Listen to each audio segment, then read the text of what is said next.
35 number का question कल मैंने आपको बोला था, यहाँ हाइड्रोजनेशन करना है।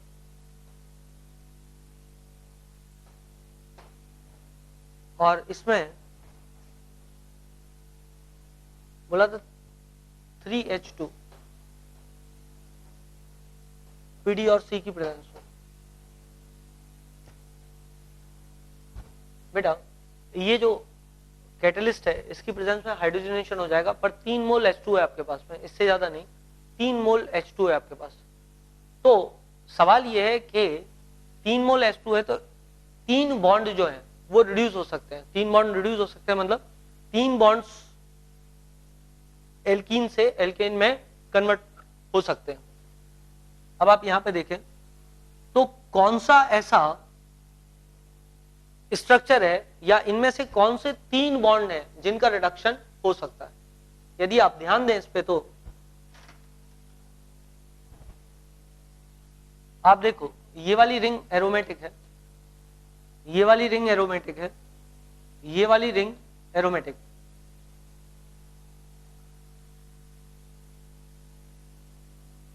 इसको थोड़ा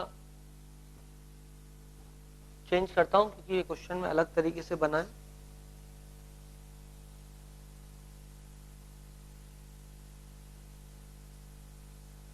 ऐसा क्वेश्चन, ये रिंग भी एरोमेटिक है, ये रिंग भी एरोमेटिक है। यदि इस रिंग को देखो तो ये रिंग एंटी एरोमेटिक है,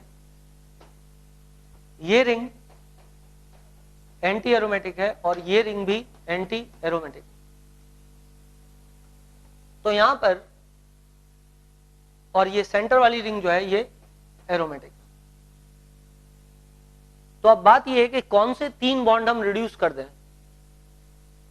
तो वो बॉन्ड रिड्यूस होंगे जिनके रिड्यूस होने से स्ट्रक्चर को सबसे ज्यादा स्टेबिलिटी मिले। यदि मान लो मैं ये वाली रिंग रिड्यूस कर दूं, मतलब ये 3 बॉन्ड का रिडक्शन हो जाए, तो जो स्ट्रक्चर बनेगा उसमें इस रिंग का एंटी एरोमेटिक नेचर खत्म हो जाएगा, इस रिंग का एंटी एरोमेटिक नेचर खत्म हो जाएगा और इस रिंग का एंटी एरोमेटिक नेचर खत्म हो जाएगा। ये तीनों रिंग उस केस में हो जाएंगी नॉन एरोमेटिक। अब 3 बॉन्ड का हमको रिडक्शन करना है, तो 3 बॉन्ड कोई ना कोई तो रिड्यूस होते हैं, बट ये वो 3 सुटेबल बॉन्ड है जिनको रिड्यूस करने पे एटलीस्ट 3 रिंग्स, यदि मैं इनको नाम दे दूं, ये रिंग ए, ये रिंग बी और ये रिंग सी, या इसको डी लिख दो नहीं तो तुमको एंटी एरोमेटिक वाला जो ए लिखा है उससे कंफ्यूजन हो। तो ये बी सी डी 3 रिंग होंगी। ये 3 रिंग जो कि एंटी एरोमेटिक थी वो तीनों रिंग नॉन एरोमेटिक हो जाएंगी। ये बात आप जानते हो कि non aromatic structures are more stable when compare to anti aromatic structures.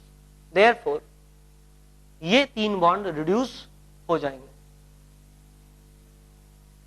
and the structure obtained will look somewhat like this.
Now see this. Now this ring is non-aromatic. This is non-aromatic. This is also non-aromatic. ये तीनों ring जो है non aromatic rings हो जाएंगी, जबकि बाकी की 3 ring ये एरोमेटिक होगी, ये रिंग अगेन नॉन एरोमेटिक हो जाएगी।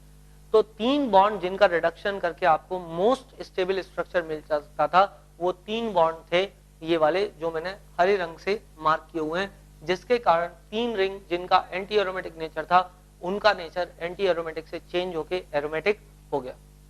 तो ये वाला क्वेश्चन जो है वो आपको देखना चाहिए था from the angle of aromatic, non aromatic and anti aromatic structures.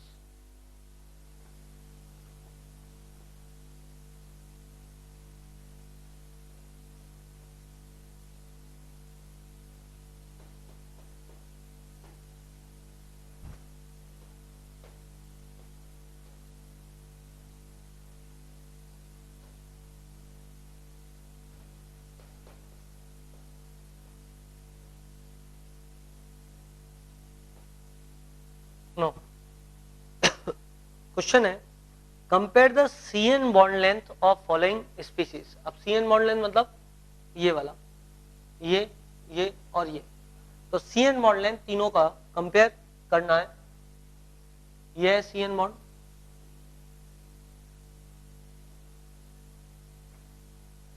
ये रहा CN बॉन्ड और ये रहा CN बॉन्ड। इनको कंपेयर करना, विचार करें आप इस पे सभी लोग और देखें कि किसमें CN बॉन्ड लेंथ ज्यादा होना चाहिए और किसमें CN बॉन्ड लेंथ कम होना चाहिए। नाउ सी दिस, इसमें आप रेजोनेंस देखने की कोशिश करें। यदि इस स्ट्रक्चर को आप देखें तो इस स्ट्रक्चर में रेजोनेंस आपको कैसे मिलेगा? ये इधर से इधर ब्रेक हो सकता है, ये इधर से इधर ब्रेक हो सकता है और ये इधर से इधर ब्रेक हो सकता है। इस स्ट्रक्चर में देखें तो यहां भी ये यहां से यहां ब्रेक हो सकता है, ये यहां से यहां ब्रेक हो सकता है और ये यहां से यहां ब्रेक हो सकता है। इस स्ट्रक्चर को देखें तो ये इधर से इधर जा सकता है और ये इधर से इधर जा सकता है। नाउ CN बॉन्ड लेंथ आपको कंपेयर करना है। बेटा इसका रेजोनेटिंग स्ट्रक्चर बना लें, क्या बनेगा? यदि आप देखो तो यहां जाएगा NH2 double bond this this this, oxygen पे आ जाएगा नेगेटिव चार्ज, इधर आया ये बॉन्ड, इधर आएगा पॉजिटिव चार्ज। ये इसका करेक्ट रेजोनेटिंग स्ट्रक्चर है या नहीं है, इसको देखने के लिए आप नेट चार्ज और number of sigma bond plus lone pair को काउंट कर लें। नेट चार्ज यहाँ पे 0 है और नंबर ऑफ बॉन्ड्स भी और प्लस लोन पेयर इलेक्ट्रॉन बराबर होंगे।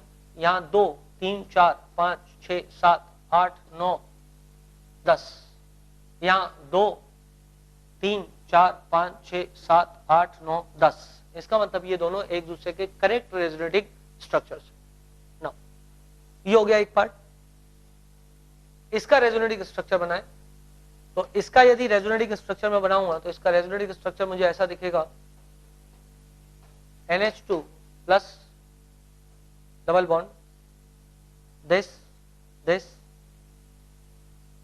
ये बॉन्ड यहां से यहां मूव किया मतलब बॉन्ड इधर आ गया, ये इधर और इस कार्बन पे नेगेटिव चार्ज। अगेन इसको आप चेक कर सकते हो, नेट चार्ज यहाँ पे 0 है और number of lone pair plus sigma bond या number of total bond plus lone pair को गिन लें। 2 1 3 मतलब 2 bond 1 lone pair, 3 4 5 6 7 8 9, net charge 0। 1 2 3 4 5 6 7 8 9, net charge 0। इसका मतलब ये दोनों एक दूसरे के करेक्ट रेजोनेटिंग स्ट्रक्चर है। इसका रेजोनेटिंग स्ट्रक्चर बनाए, ये बनेगा NH2 this this this this, इधर पॉजिटिव चार्ज और यहां पे नेगेटिव चार्ज। अब आप ध्यान दें, compare the CN bond length of following species. उन्होंने पूछा है कि CN बॉन्ड लेंथ को कंपेयर करें, किसकी बॉन्ड लेंथ ज्यादा है और किसकी बॉन्ड लेंथ कम है। बेटा आप देखें रेजोनेंस में डबल बॉन्ड यहां पे गिर रहा है, रेजोनेंस में डबल बॉन्ड यहां गिर रहा है और रेजोनेंस में डबल बॉन्ड यहां गिर रहा है।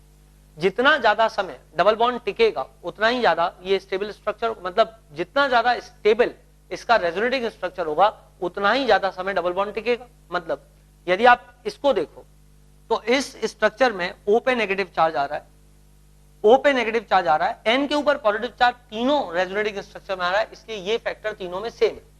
अब आप ये देखो कि इलेक्ट्रोनेगेटिव एलिमेंट पे नेगेटिव चार्ज आ रहा है, तो ये स्ट्रक्चर की स्टेबिलिटी अधिक होनी चाहिए बिकॉज इसका जो रेजोनेटिंग स्ट्रक्चर बन रहा है एक्चुअली बॉन्ड लेंथ किस पे डिपेंड कर रही है? इस स्ट्रक्चर पे। ये दो स्ट्रक्चर है। अब दोनों स्ट्रक्चर बराबर के कॉन्ट्रीब्यूटिंग है या नहीं? अब कॉन्ट्रीब्यूटिंग का मतलब समझो, यदि दो स्ट्रक्चर बन रहे हैं और दोनों स्ट्रक्चर स्टेबल है, तो इसका मतलब ये होगा कि दोनों structure significant period of time तक टिकेंगे, 50-50%। अब यदि आप कॉमन सेंस से देखो तो ये स्ट्रक्चर जनरली ज्यादा स्टेबल होगा when compare to this structure ना, बल्कि यू कैन से दैट कि इनकी स्ट्रक्चर की स्टेबिलिटी जो है, यस, दो बॉन्ड इधर है, दो बॉन्ड इधर है, तो this structure is more stable क्योंकि यहाँ पे कोई चार्जेस नहीं है, ये स्ट्रक्चर लेस स्टेबल है क्योंकि यहाँ पे कुछ कुछ चार्जेस। बट मुझे ये देखना है अल्टीमेटली कि इस स्ट्रक्चर की स्टेबिलिटी कैसी है इस स्ट्रक्चर की तुलना में।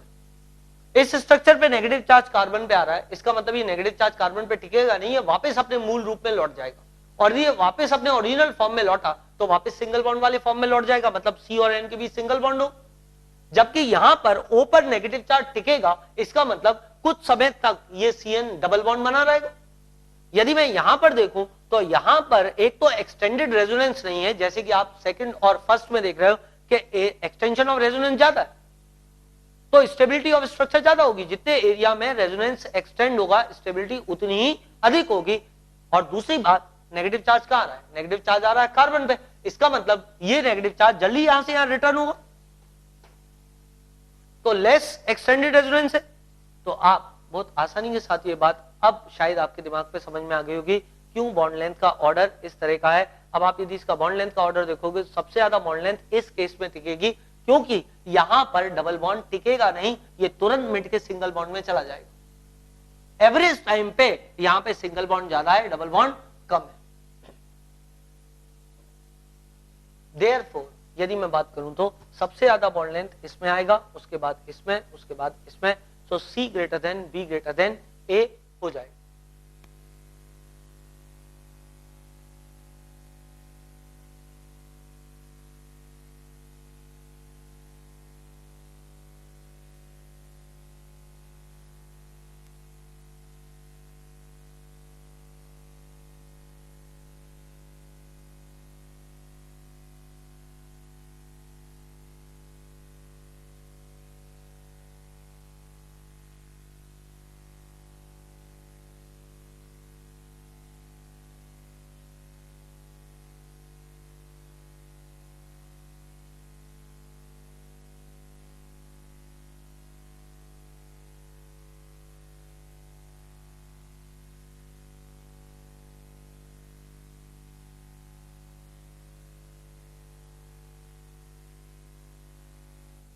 इन दिस क्वेश्चन सबसे लंबा CO बॉन्ड किस सिचुएशन में बनेगा ये पूछा है।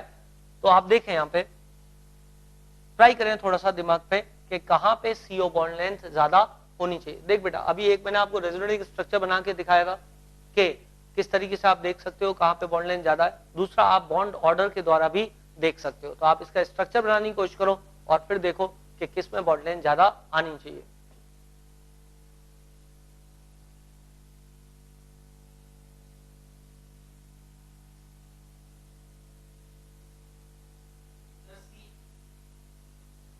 C में बॉन्ड लेंथ लॉन्गेस्ट आनी चाहिए।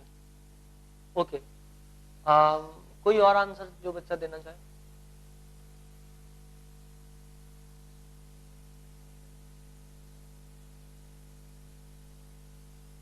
C के अलावा कोई आंसर देना चाहे?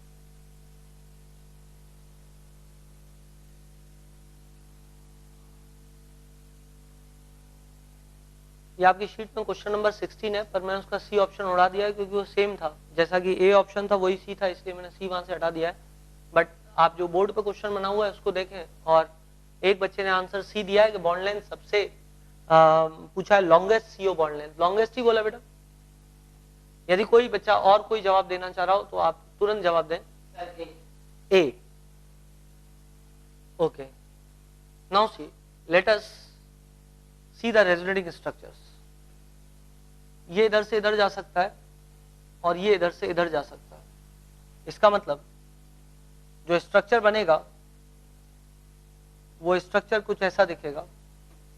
ओ ओके, ऊपर नेगेटिव चार्ज, डबल बॉन्ड, इधर पॉजिटिव चार्ज। यदि इसका स्ट्रक्चर बनाऊं तो इसका structure will look somewhat like this. ये इधर से इधर, ये इधर से इधर और ये इधर से इधर। इसका मतलब ये दिखेगा O negative charge, double bond और ये पॉजिटिव चार्ज। यदि इसको देखो तो इसमें बेचा रेजोनेंस नहीं है।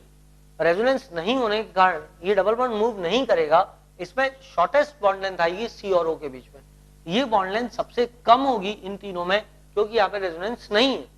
देयरफॉर ये तो आंसर बिल्कुल नहीं होगा। क्वेश्चन पूछा था उन्होंने कि कहां पर बॉन्ड लेंथ ज्यादा होगी C और O के बीच में। मे बी दैट कि आपको उसका उल्टा लगा हो, इसलिए आपने उत्तर ये दिया। तो यहाँ शॉर्टेस्ट होगा, लॉन्गेस्ट नहीं होगी बॉन्ड लेंथ। नो, ये दो क्वेश्चन है। अब इसमें यदि आप देखो स्टेबिलिटी ऑफ स्ट्रक्चर देखो, तो obviously if you see the stability of the structure you will see that कि this structure is more stable when compare to this structure, because यहाँ पे एक्सटेंडेड रेजोनेंस मिल रहा है, यहाँ पे एक्सटेंडेड रेजोनेंस नहीं है। तो इस एंगल से आप देखोगे तो यहां देखोगे तो यहां पर C डबल बॉन्ड O जो है सिंगल बॉन्डेड स्टेट में टिका हुआ है, यहां पर भी सिंगल बॉन्डेड स्टेट में रहेगा।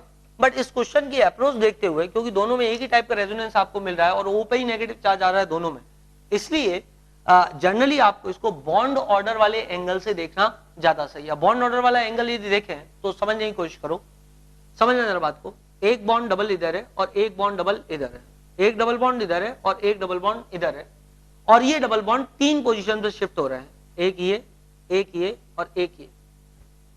यदि मैं यहाँ पे x लिख दूं, यहाँ y लिख दूं, यहाँ z लिख दूं और यहाँ पे w लिख दूं, तो तीन सिचुएशन हो गई, xy, yz और zw। इनके बीच में दो बॉन्ड मूव हो रहे हैं और रेजोनेंस मिल रहा है ऑब्वियसली। तो आप सोचो तीन पोजीशन पे कितने बॉन्ड मूव हो रहे हैं? दो बॉन्ड मूव हो रहे हैं। मतलब एक के हिस्से में कितना बॉन्ड आया? एक के हिस्से में आएगा 2/3, 2/3। तो ये क्या हो जाएगा? ये हो जाएगा 1 + 2/3, क्योंकि एक बॉन्ड तो हरदम बना हुआ है, तो इसका अफेक्टिव बॉन्ड ऑर्डर कितना हो गया? 1.667, 1.667 हो गया इसका अफेक्टिव बॉन्ड ऑर्डर, क्योंकि 1, 2 और 3 पोजीशंस पे दो बॉन्ड शिफ्ट हो रहे हैं। तो 2/3 हो गया, दो बॉन्ड शिफ्ट हो रहे हैं 3 पोजीशंस पे, तो 1 + 2/3, एक सिंगल बॉन्ड हरदम बना हुआ है, तो 1 + 2/3 बराबर 1.667 बॉन्ड ऑर्डर आ गया। तो इसका बॉन्ड ऑर्डर मैंने देख लिया 1.667 आ गया। ठीक, अब इस पे आओ। इस पे आए तो एक पोजीशन ये हो गई, मान लो इसको x, ये y, ये z, ये a, ये b और ये c। तो xy 1, yz 2, za, ab और c है। तो 1, 2, 3, 4 और 5 पोजीशन पे शिफ्ट हुए हैं, तीन बॉन्ड, तीन डबल बॉन्ड है आपके पास, और टोटल पोजीशन कितनी है? 1, 2, 3, 4 और 5। एक बॉन्ड सदा बना हुआ है, तो एक के हिस्से में कितना आया? 3/5।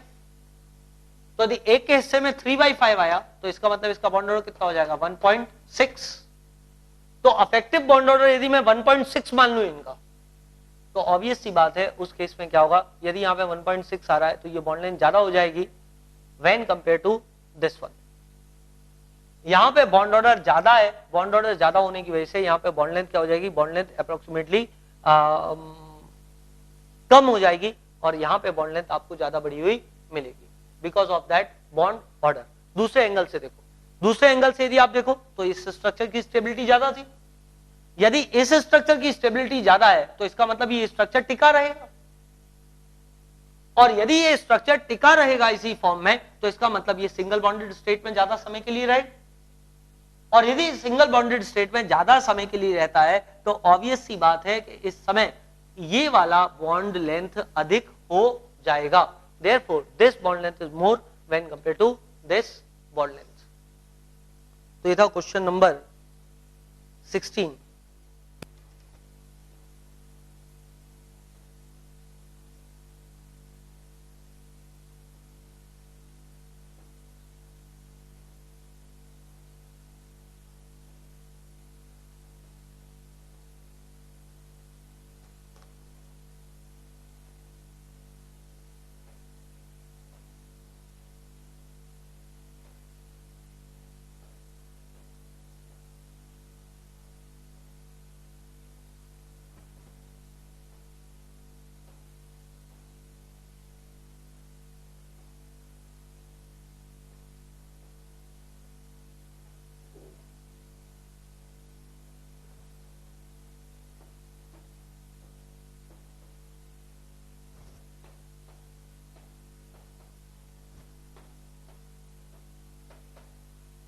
क्वेश्चन ये है कि ये 3 कैनोनिकल स्ट्रक्चर दिए नेप्थलीन के, examine them and find correct statement about the following, all CC bond length are same. पहला स्टेटमेंट है सभी सीसी बॉन्ड लेंथ सेम है। हाँ बोलो। ओके बेटा, ए और सी सेम बना दिया। Okay, let me see that.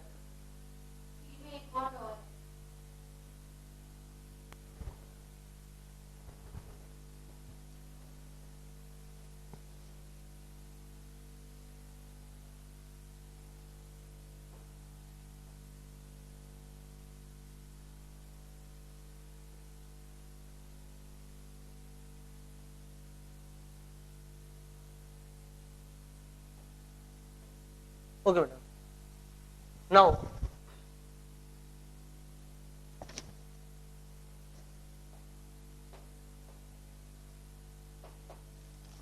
see this again. इसमें पूछ रहा है, सेकंड ऑप्शन दिया है C1 C2 bond length are shorter than C2 C3 bond length. Mainly पहला क्वेश्चन है कि सारी बॉन्ड लेंथ बराबर है। दूसरा क्वेश्चन है कि C1 C2 बॉन्ड लेंथ मतलब C1 C2 bond length is shorter when compare to C3 when compare to C2 C3, और दूसरा ऑप्शन इसका रिवर्स है। अब देखिए हम, यदि आप नोट करें तो इन 3 रेजोनेटिंग स्ट्रक्चर्स में, आई होप के इनके बीच में निशान लगा होगा, यस लगा हुआ है, तो इसका मतलब ये हुआ ये तीनों एक दूसरे के रेजोनेटिंग स्ट्रक्चर्स हैं। मतलब एक दूसरे के रेजोनेटिंग स्ट्रक्चर मतलब एक दूसरे से बने हुए स्ट्रक्चर्स हैं। यदि आप देखो तो यदि मैं इस बॉन्ड को इस डायरेक्शन में मूव करूं, इस बॉन्ड को इस डायरेक्शन में मूव करूं और इस बॉन्ड को इस डायरेक्शन में मूव कर दूं तो ये वाला स्ट्रक्चर बन जाता। यदि मैं इस बॉन्ड को इस डायरेक्शन में मूव करूं, इस बॉन्ड को इस डायरेक्शन में मूव करूं और इसको इस डायरेक्शन में मूव करूं, तो ऑब्वियसली जब ये बॉन्ड इस डायरेक्शन में जाएगा तो ये बॉन्ड इधर जाएगा और ये बॉन्ड इधर चला जाएगा, तो मेरे को थर्ड वाला स्ट्रक्चर मिल जाएगा। मतलब कहने का ये है कि एक दूसरे के रेजोनेटिंग स्ट्रक्चर्स है। क्वेश्चन बहुत आसान है क्योंकि सब कुछ बना के दे दिया आपको। यदि उसने स्ट्रक्चर बना के नहीं दिए होते तो आपके लिए क्वेश्चन डिफिकल्ट होता।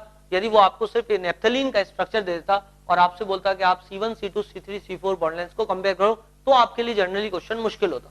बट चूंकि उसने आपको तीनों स्ट्रक्चर बना के दे दिए हैं, अब आपके लिए क्वेश्चन को सॉल्व करना में कोई भी दिक्कत वाली काम नहीं है। आप देखो बेटा, C1 और C2 के बीच 3 स्ट्रक्चर टोटल बने, जिन 3 स्ट्रक्चर में से एटलीस्ट 1 में और 3rd में C1 और C2 के बीच में बॉन्ड डबल बॉन्ड है, जबकि सेकंड स्ट्रक्चर में बॉन्ड सिंगल बॉन्ड है। इसका मतलब यदि मैं एवरेज टाइम स्केल पे लूं तो डबल बॉन्ड ज्यादा समय टिक रहा है C1 और C2 के बीच में, जबकि C2 और C3 की पोजीशन देखूं तो सिर्फ एक स्ट्रक्चर ऐसा है जिसमें C2 और C3 के बीच में डबल बॉन्ड है। एवरेज टाइम पे डबल बॉन्ड C2 और C3 के बीच में कम समय टिक रहा है इन रेजोनेंस।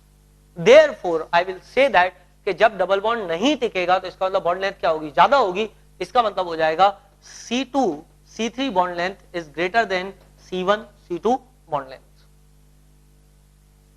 अगेन मैं आपको बता दूं, 1 और 3rd स्ट्रक्चर में C1 और C2 के बीच में डबल बॉन्ड है, जबकि सिर्फ एक स्ट्रक्चर में C2 और C3 के बीच में डबल बॉन्ड है। इसका मतलब एवरेज टाइम स्केल पे डबल बॉन्ड ज्यादातर समय C1 और C2 के बीच में रहा है, जबकि एवरेज टाइम स्केल पे डबल बॉन्ड ज्यादातर समय C2 और C3 के बीच में नहीं रहा है।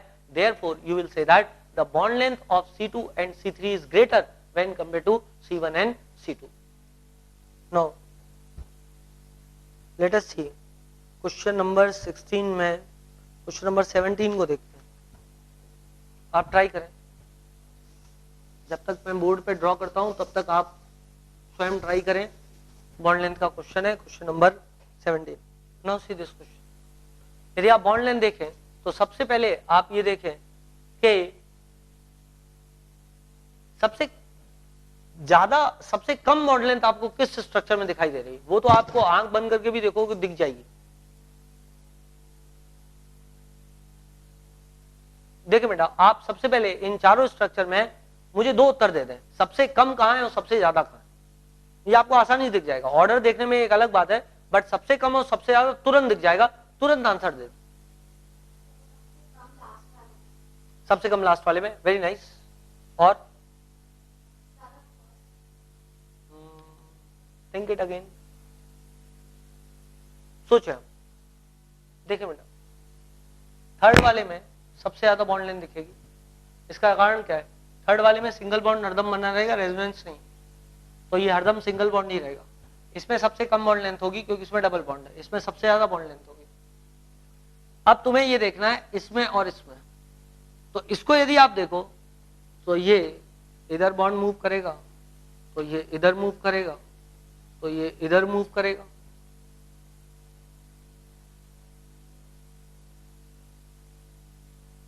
इसके आप रेजोनेटिंग स्ट्रक्चर्स बना सकते हो, एक बात। दूसरी चीज, यदि सिंपल एंड शॉर्ट तरीके से सोचो तो इसमें आपको ये लोन पेयर ऊपर से नीचे की ओर कूदेगा यूं।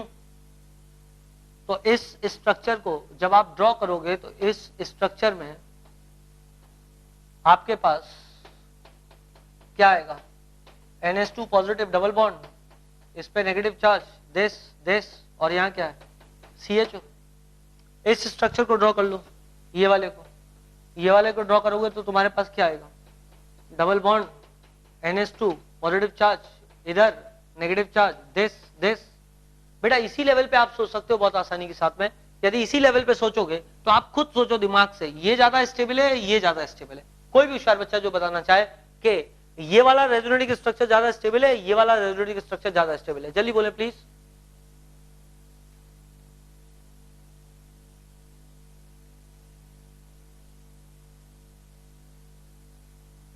जल्दी बोले बेटा, it is more than easy. ये ज्यादा स्टेबल है या ये ज्यादा स्टेबल है?